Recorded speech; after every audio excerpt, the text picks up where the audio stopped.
បាទសួស្តីអ្នកទាំងអស់គ្នាបាទជួបគ្នាសាជាថ្មីបាទនៅ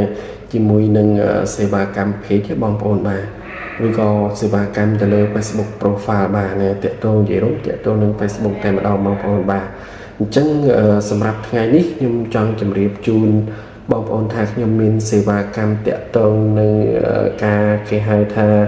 ទាញយក Facebook profile មកវិញបាទបើសិនជា Facebook របស់បងប្អូននឹងវាបាត់ឬក៏វាខូចដោយប្រការណាមួយហ្នឹងបាទដែលភាសាបច្ចេកទេសគេហៅថា recovery បាទនៅ recovery account ត្រឡប់មកវិញបងប្អូនបាទណា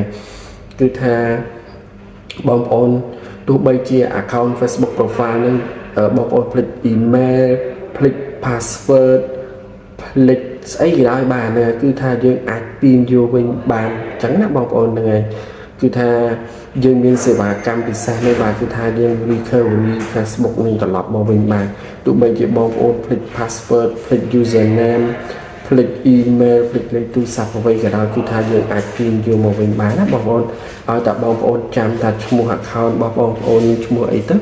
អានឹងកាន់តែពិសេសទៀតគឺយើងអាចទាញយកមកវិញបានលឿនអញ្ចឹងណាបងប្អូនបាទហ្នឹងហើយអញ្ចឹងសម្រាប់សេវាកម្មមួយនេះគឺខ្ញុំគិតធូរថ្លៃទេបងប្អូនធូរមែនតើណាបាទ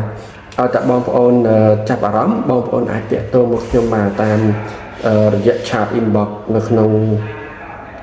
Facebook របស់ខ្ញុំផ្ទាល់ហ្នឹងឬមួយក៏បងប្អូនអាច chat មកតាមរយៈlink Telegram account របស់ខ្ញុំបានហើយខ្ញុំដាក់តម្លាក់ជូននៅក្នុងវីដេអូហ្នឹងបងប្អូនបានហើយអញ្ចឹងនឹងមួយទៀតបាទសម្រាប់សេវាកម្ម unique របស់ខ្ញុំហ្នឹងគឺថាខ្ញុំនិយាយហើយនិយាយទៀតបញ្ជាក់ទៀតគឺថាធ្វើឲ្យជោគជ័យបានយកលុយបងប្អូនហ្នឹងហើយបើសិនជាមិនជោគជ័យទេគឺខ្ញុំមិនយកលុយសំបីតែ1សេនបាទហ្នឹងហើយបាទសេវាកម្មពិសេសគឺត្រង់កន្លែងហ្នឹងបងប្អូនបាទអញ្ចឹងសូមអរគុណច្រើនសូមជម្រាបលាបាទ